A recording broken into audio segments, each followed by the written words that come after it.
Welcome friends, तो स्वागत है आपका अपने चैनल एरिक्स स्टडी पे। सो गाइज, आज अपन देखने वाले हैं एक्सरसाइज 5.1 है ना, प्रश्नावली 5.1। ठीक है, तो अब इसमें क्या है, 4 सवाल है ना, देख सकते हो जैसा कि है ना।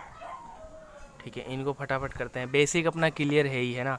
इससे पहले थोड़ा सा और कुछ देखते हैं ना, और फिर शुरू करते हैं। ठीक है, ओके। सो फ्रेंड्स, अपन ने क्या एपी देखी है ना, ये कैसी दिखती है तो बताया था है ना, A1 A2 A3 ऐसे करके कितने पदों तक जाएगी, n पदों तक है ना, इससे आगे नहीं जाएगी। ठीक है ना। प्रथम पद को तो क्या बोलते हैं अपन, है ना, प्रथम पद को क्या बोलते हैं, a। ठीक है, a है ये, है ना, a। और इनके बीच का जो सार्व अंतर होता है ना, सार्व अंतर क्या होता है, कॉमन डिफरेंस। ठीक है, उसको किससे लिखते हैं, d से लिखते हैं। ठीक है, अब अगर देखा जाए तो A1 तो क्या होगा अपना a, है ना। A2 क्या होगा, तो A2 क्या होगा, पहले पद में अपन क्या जोड़ेंगे, सार्वंतर जोड़ेंगे, है ना, तब अपना क्या दूसरा पद आ जाएगा A प्लस डी, है ना। या फिर इसे क्या बोल सकते हैं, A1 प्लस डी। ठीक है, ऐसे ही तीसरा पद होगा तो इसमें क्या करेंगे, प्रथम पद लेंगे और डी क्या करेंगे, 2 बार जोड़ेंगे, 2D, है ना। या फिर क्या कर सकते हैं, दूसरे पद में डी जोड़ दें, है ना, मतलब सार्वंतर। डी मतलब क्या है यहाँ पे, सार्वंतर, है ना। ऐसे ही मान लो चौथा पद निकालना हो तो क्या करेंगे, ए और क्या 3 बार डी जोड़ दें, है ना, मतलब जो अंतर चल रहा है वो 3 बार जोड़ दे तो अपना क्या चौथा पद आ जाएगा। ठीक है, या फिर क्या कर सकते हैं, तीसरे पद में उसका अंतर जोड़ दें ना, तीसरे पद में क्या सार्वंतर जोड़ दे तो अपने को क्या मिल जाएगा, A4। ठीक है, तो नॉर्मल चीज़ यही थी, ये अपने को पता होनी चाहिए, है ना। और AP के लिए ज़रूरी क्या है, तो AP के लिए क्या ज़रूरी है, सबका D, है ना, D1 D2 D3, है ना, मतलब क्या कॉमन डिफरेंस D सबके लिए समान होना चाहिए, है ना। ठीक है, बस यही चीज़ है अपने को। अब उसमें करना है क्या है, यही सब चीज़ करना है, AP में है या नहीं, D ज्ञात कीजिए, ये वो, है ना। तो चलो अब एक्सरसाइज देखते हैं। ठीक है, यही थी, ये पहले भी अपन देख चुके थे। ठीक है, ओके। सो गाइस, पहला क्वेश्चन करते हैं अपन, है ना। तो क्या है, निम्नलिखित स्थितियों में किन स्थितियों में संबंध संख्याओं की सूची AP में है और क्यों, है ना, मतलब AP है और क्यों। अगर है तो रीज़न देना है, नहीं है तो अपने को साफ साफ मना कर देना है। ठीक है, तो पहला सवाल देखते हैं। ठीक है, तो क्या है, प्रत्येक किलोमीटर के बाद का टैक्सी का किराया, है ना, मतलब ये चीज़ बतानी है अपने को। ठीक है, कि ये चीज़ AP में है या नहीं, क्या AP में है या नहीं, प्रत्येक किलोमीटर के बाद टैक्सी का किराया AP में है या नहीं, है ना। जबकि प्रथम किलोमीटर के लिए किराया कितना है, 15 रुपये, और प्रत्येक अतिरिक्त किलोमीटर के लिए किराया क्या है, 8 रुपये। अब इसे देखो कैसे करते हैं। ठीक है, सो गाइस, क्या दे रखा है, मान लो कोई स्कूटर या फिर कोई वाहन है ना, वो क्या सफ़र करता है ना, तो उसने एक चार्ज के लिए बना रखा है, क्या बना रखा है कि पहले 1 किलोमीटर के लिए, है ना, मान लो ये क्या है, प्रथम 1 किलोमीटर है। ठीक है, इसके लिए उसने कितना चार्ज ले रखा है, 15 रुपये, है ना। उसने सीधा बोल दिया कि अगर 1 किलोमीटर से कम जाते हैं, 1 किलोमीटर जाते हो तो 15 रुपये, उसके बाद अगर ज़्यादा जाते हो तो 8-8 रुपये जुड़ता जाएगा प्रत्येक किलोमीटर के लिए। ठीक है, मतलब यहाँ से यहाँ अगले अगले के लिए कितना हो जाएगा, 8 रुपये, है ना, फिर अगले के लिए 8 रुपये। ठीक है, तो अब इसे पहले अपने को लिखना है, फिर चेक करना है कि AP में है या नहीं, है ना। तो अब वही प्रश्नानुसार, है ना, प्रथम किलोमीटर का किराया, यहाँ पे क्या अपने को किलोमीटर का किराया देखना है, AP में है या नहीं, है ना। तो प्रथम किलोमीटर का किराया कितना है बताओ, तो 15 रुपये, है ना। ठीक है ना। अब ऐसे ही क्या देखेंगे, दूसरे किलोमीटर का किराया, है ना, या फिर द्वितीय किलोमीटर का किराया, है ना, मतलब क्या 2 किलोमीटर का किराया, है ना, तो वो कितना हो जाएगा, 15 प्लस 8, है ना, यानी 23 रुपये। ठीक है, अब क्या देखना है, ऐसे ही तृतीय किलोमीटर का किराया, है ना, 1 मिनट, है ना, तृतीय किलोमीटर का किराया, तो ये कितना हो जाएगा, 23 प्लस 8, है ना, यानी 31 रुपये। ठीक है, तो नॉर्मली अपने को क्या तीन तीन टर्म निकालनी होती है AP चेक करने के लिए, है ना। प्रथम वाले को तो अपन क्या मान लेंगे, A1। ठीक है, द्वितीय वाले को क्या मान लेंगे, A2, और तृतीय वाले को क्या मान लेंगे, A3। ठीक है, अब इनसे AP बनाने के लिए, AP है या नहीं चेक करने के लिए अपन क्या चेक करेंगे, D चेक करेंगे, है ना। D मतलब D बोले तो कॉमन डिफरेंस, है ना, सार्वंतर। ठीक है, तो ऐसे ही पहले वाले के लिए तो D1 लिख लेते हैं, है ना। तो D1 क्या हो जाएगा, A2 माइनस A1, है ना। तो पहला अंतर कहाँ से निकलेगा, दूसरे में से पहला पद घटाएंगे तो। ठीक है, तो A2 क्या है अपने पास, है ना, A2 क्या है अपने पास 23, है ना, और A1 क्या है मेरे पास 15, तो 23 में से 15 जाएंगे तो 8 8 है ना, 8 ठीक है।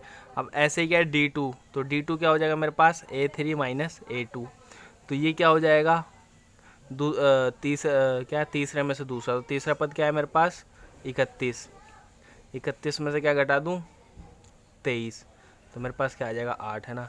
यहाँ पे क्या बोल सकते हैं अपन D1 बराबर D2 बराबर D है ना, क्या सार्वंतर समान है ना, है ना। यहाँ पे क्या लिखेंगे चूँकि यहाँ सार्वंतर है ना, सार्वंतर यानी कॉमन डिफरेंस D समान है ना, समान है, अतः प्रत्येक किलोमीटर का किराया जो भी बोल रखा है वो है ना, प्रत्येक किलोमीटर का किराया क्या है AP में है, एक AP में है ना। इसी तरीके से लिखना है अपने को, ठीक है। समझ में तो आ ही रहा होगा है ना।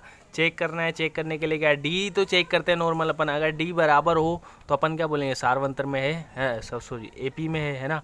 अब देखते हैं दूसरा क्वेश्चन इसका। सो गाइस दूसरा क्वेश्चन देखना है यार, थोड़ा इम्पोर्टेंट भी है ना, थोड़ा अजीब सा भी है ना, ऐसा मान के चलो, ठीक है। तो क्या बोल रहा है किसी बेलन में उपस्थित हवा की मात्रा, मतलब अब क्या चेक करना है हवा की मात्रा AP में है या नहीं, है ना, ये चेक करना है, ठीक है। किसी बेलन में उपस्थित हवा की मात्रा, ठीक है। जबकि वायु निकालने वाला पंप है ना, अपने को कंडीशन क्या दे रखा है, वायु निकालने वाला पंप प्रत्येक बार बेलन की शेष हवा का 1/4 भाग बाहर निकाल देता है, ठीक है। तो अब इसको देखते हैं, समझ में तो आएगी है ना। क्या अपने को क्या चेक करना है हवा की मात्रा AP में है या नहीं, किसी बेलन के अंदर है ना, उसके अंदर उपस्थित, ठीक है। और कंडीशन क्या दे रखा है, वायु निकालने वाला पंप है ना, उसमें एक पंप लगा हुआ है और प्रत्येक बार कितनी निकालता है, जो भी शेष हवा है उसका 1/4 भाग बाहर निकाल देता है। तो देखो फिर, ठीक है। सो गाइस क्या बोल रहा है, कोई बेलन है, ठीक है, मतलब बेलन जैसी शेप की कोई आकृति वगैरह मान लो, ठीक है ना। अब इसमें क्या एक पंप वगैरह लगा रखा है ना, कोई पंप लगा रखा होगा, इसमें से गैस निकालना है, ठीक है। और एक बार में कितना निकलता है, जो भी हवा होती है उसकी 1/4, ठीक है। सो गाइस देखो इसका सॉल्यूशन कैसे करेंगे, है ना। अब शुरू में तो क्या होगा, ये पूरा भरा होगा, है ना, शुरू में तो क्या होगा, ये पूरा भरा होगा, फिर क्या करेंगे धीरे धीरे निकालेंगे तो 1/4 भाग निकलता जाएगा, है ना। तो शुरू में तो क्या पूरा भरा होगा, तो ये पूरी एक वस्तु है ना, तो इसको एक मान लेंगे ना शुरू में, है ना। तो प्रश्न अनुसार है ना, प्रश्न अनुसार क्या माना प्रथम में ये क्या पूर्ण भरा हुआ है ना, यानी प्रथम पद A1 क्या हो जाएगा 1, है ना। प्रथम लिख देना हिंदी हिंदी है ना, कि प्रथम बार में तो पूर्ण भरा होगा, अतः प्रथम पद A1 बराबर 1, है ना। अब क्या द्वितीय पद, ठीक है, द्वितीय पद कैसे निकालेंगे। अब अगली बार मतलब द्वितीय पद निकालने से पहले क्या करेंगे कि इसका 1/4 निकालना है अपने को, है ना। तो इसका 1/4 क्या हो जाएगा 1 × 1/4 यानी 1/4, है ना। तो अगली बार में इतना निकलेगा, है ना, इसका 1/4 शेष 1/4 निकल जाता है ना, तो द्वितीय पद से पहले इतना भाग निकलेगा उसका, है ना, निकलने वाली हवा, ठीक है, ऐसा मान लो, ऐसी निकलने वाली हवा कितनी हो जाएगी 1/4, है ना। तो द्वितीय पद निकालने अपन, तो द्वितीय पद क्या हो जाएगा, इसमें से घट रही है ये चीज़, है ना, तो ये क्या हो जाएगा 1 - 1/4, यानी LCM लेंगे तो 4 4 - 1 यानी 3/4, है ना। अब इतनी हवा बची है, अब है ना, इतनी हवा बची है, ठीक है। अब क्या करेंगे, अब वापस पुनः निकलने वाली हवा, है ना, पुनः निकलने वाली हवा, तो वो कितना होगा वो निकालना है ना। तो अपने पास कितना बचा है 3/4, है ना। अब इसका 1/4 यानी 1/4 से मल्टीप्लाई कर देंगे तो कितना हो जाएगा 3/16। तो अगली बार में कितना निकलेगा, इतना निकलेगा, है ना, इतना निकलेगा। ये वाला तो क्या था A2 था मेरे पास, है ना। अब क्या A2 बचा है मेरे पास, A2 का 1/4 कितना होगा 3/16 होगा, अब ये निकलेगा, है ना। तो अब A3 तीसरा पद क्या हो जाएगा, तो 3/4 माइनस 3/16, है ना। और वही LCM ले लो 16, 1 मिनट सही कर रहे हैं ना अपन, हाँ चलो, है ना 16, और फिर क्या हो जाएगा 12 - 3 यानी 9/16। तो अब क्या है अपने पास तीनों पद आ चुके हैं ना, तीनों पद क्या बन गई अपनी श्रेणी 1, है ना, फिर 3/4 और फिर 9/16। ये अपने पास क्या टर्म आए हैं, है ना, ये अपने पास टर्म आई है, ठीक है। अब इनको चेक करना है कि ये AP में है या नहीं, है ना। ये तो क्या है अपने पास A1 A2 A3। अब D1 निकालें अपन तो क्या हो जाएगा A2 माइनस A1, है ना। तो A2 क्या है अपने पास 3/4 -1, है ना। यानी क्या हो जाएगा 3 - 4/4 एलसीएम लेने के बाद, है ना। तो ये क्या आ जाएगा -1/4। अब D2 देखें तो D2 क्या हो जाएगा मेरे पास A3 माइनस A2, है ना। ये क्या हो जाएगा तो ये रहा 9/16 माइनस 3/4, एलसीएम ले लो तो 16, है ना, 9 और 4 चौक 16 तो 3 चौक 12, है ना। तो ये क्या हो जाएगा -3/16। अब यहाँ पे क्या है D1 बराबर D2 नहीं है ना, ये तो सबको ही दिख रहा है, ठीक है। तो क्या बोल सकते हैं, चूँकि यहाँ D1 not equals to D2, D1 और D2 बराबर नहीं है, मतलब इनके बीच का क्या बोल सकते हैं सारवंतर, है ना। सारवंतर समान नहीं है, है ना, सारवंतर समान नहीं है। अतः क्या बोल सकते हैं, अतः क्या था वो गैस की मात्रा, है ना, क्या था गैस की मात्रा, देख लेना एक बार, है ना, क्या है AP में नहीं है। ठीक है गाइस, समझ में आया होगा यार, समझ में नहीं आया तो एक बार फिर से देख लेना, है ना। ठीक है, अब देखते हैं अगला क्वेश्चन। सो गाइस इसका थर्ड वाला क्या बोल रहा है ना, तो प्रत्येक मीटर की खुदाई के बाद एक कुआं खोदने में आई लागत, है ना, ये चेक करना है अपने को, क्या कुआं खोदने में आई लागत AP में है या नहीं, है ना। प्रत्येक मीटर की खुदाई के बाद एक कुआं खोदने में आई लागत, है ना। अब कंडीशन क्या दे रखा है, जबकि प्रथम मीटर की खुदाई की लागत क्या है 150 रुपये, है ना। क्या खोद रहे अपन, कुआं खोद रहे हैं, प्रथम मीटर की खुदाई की लागत क्या है 150 रुपये, और बाद में प्रत्येक मीटर की खुदाई की लागत कितनी है 50 रुपये बढ़ती जाती है ना।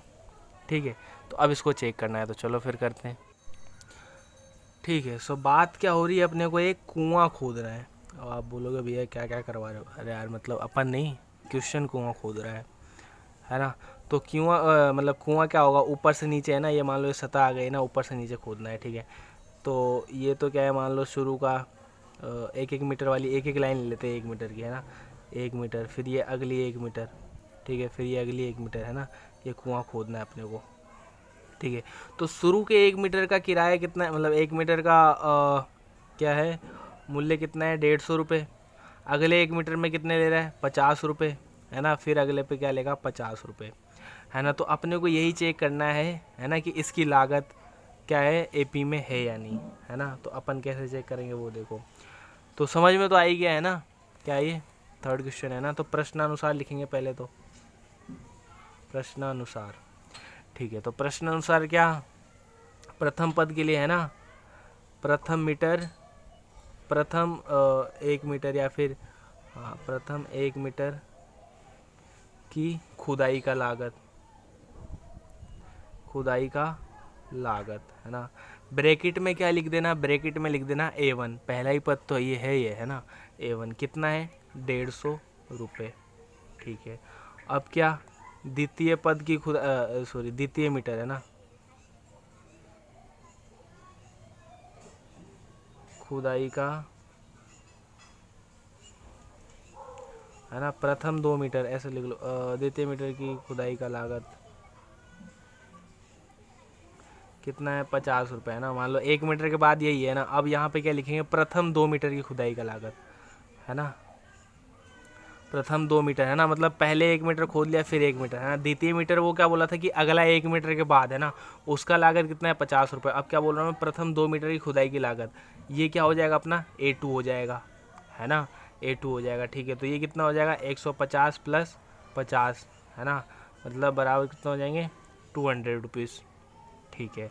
ऐसे क्या हो जाएगा, प्रथम 3 मीटर, है ना, की खुदाई का लागत, है ना, ये क्या हो जाएगा A3, ये क्या हो जाएगा 200 + 50 यानी 250 रुपये, है ना। तो अब अपने पास टर्म क्या आ गई है, तो टर्म अपने पास क्या है 150, 200, 250, है ना, 150, 200, 250, ये क्या है अपने पास A1, A2, A3, इनको चेक करना है, ठीक है।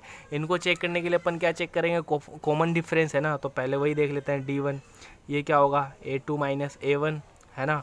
तो तो A2 अपने पास क्या है 200, A1 क्या है 150 है ना। यार वैसे भी दिख ही जाता है अपने को है ना कि 50-50 का अंतर चल रहा है, तो वैसे ही क्या है AP में है। लेकिन अपने को क्या करना होगा, पहले इस तरीके से डाटा कलेक्ट करना होगा है ना, इस तरीके से क्या डाटा कलेक्ट करना होगा, उसके बाद दिखाना होगा, ठीक है। तो क्या हो जाएगा यहाँ पे 50, ठीक है। अब D2 कैसे निकलेगा, A3 माइनस A2, तो A3 अपने पास क्या है 250 माइनस 200, ठीक है। तो यहाँ से भी क्या आ जाएगा 50 है ना।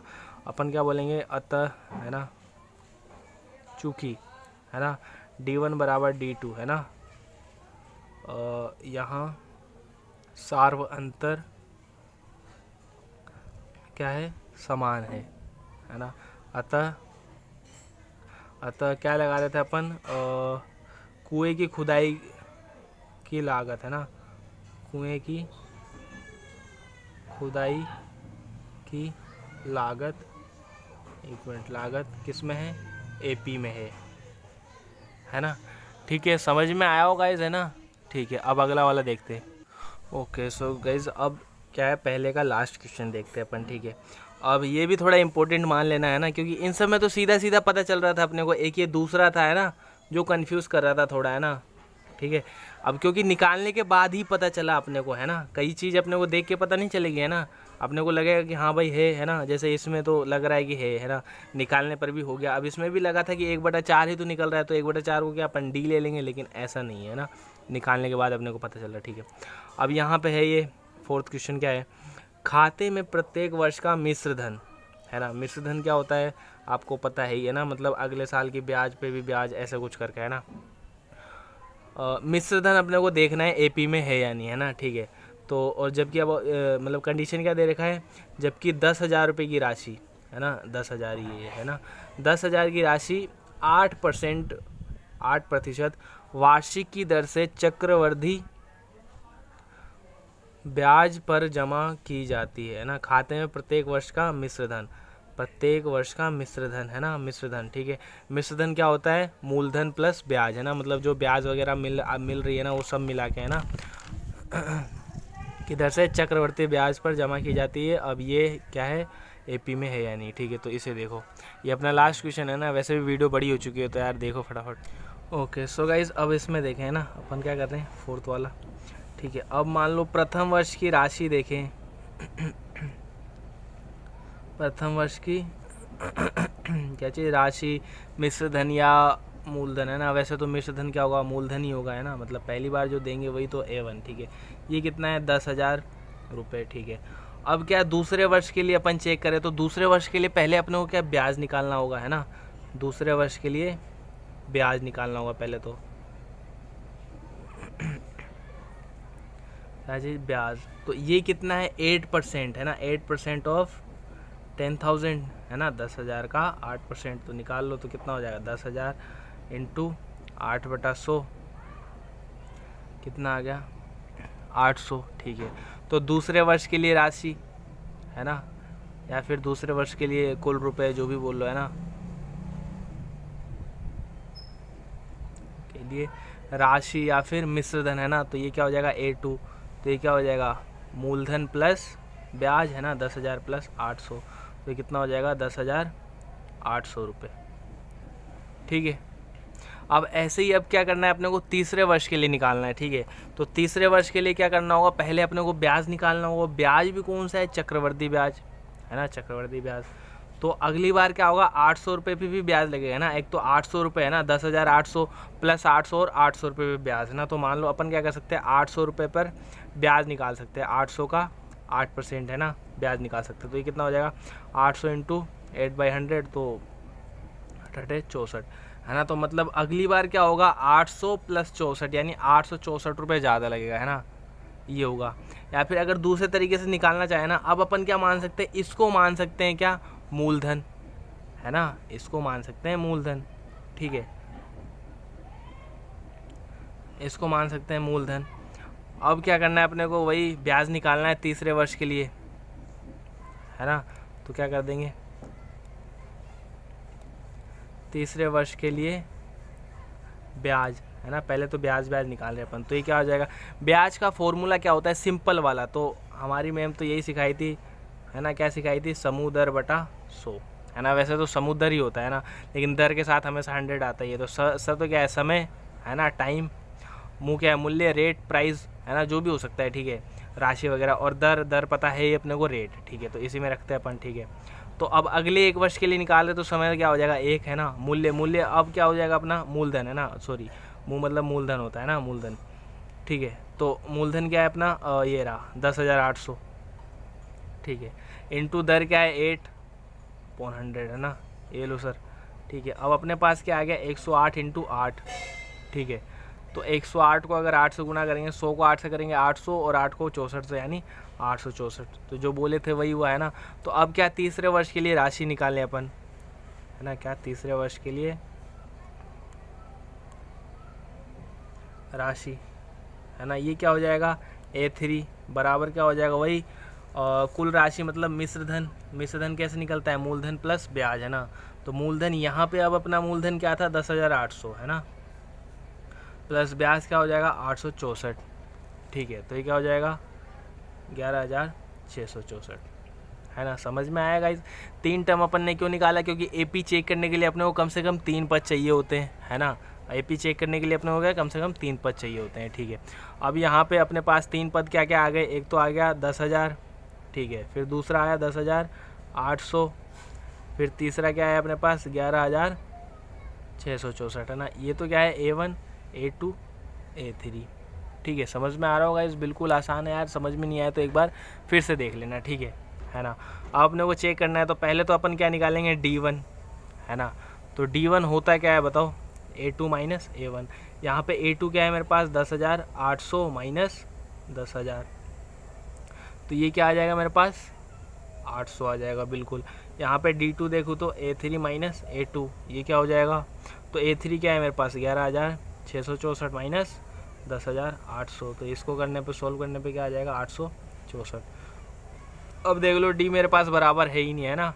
अब वही चूँकि D1 not equals to D2, है ना, क्या है यहाँ सारवंतर, अब तो पता है ही आपको क्या लिखना है, D समान नहीं है, सारवंतर को क्या बोलते हैं, D समान नहीं है ना। लिख लेना यार, पूरा लिख लेना। अब वीडियो काफ़ी बड़ी हो चुकी है, अब लिखते लिखते मुझे भी जोर आने लग गया, है ना, ठीक है। अतः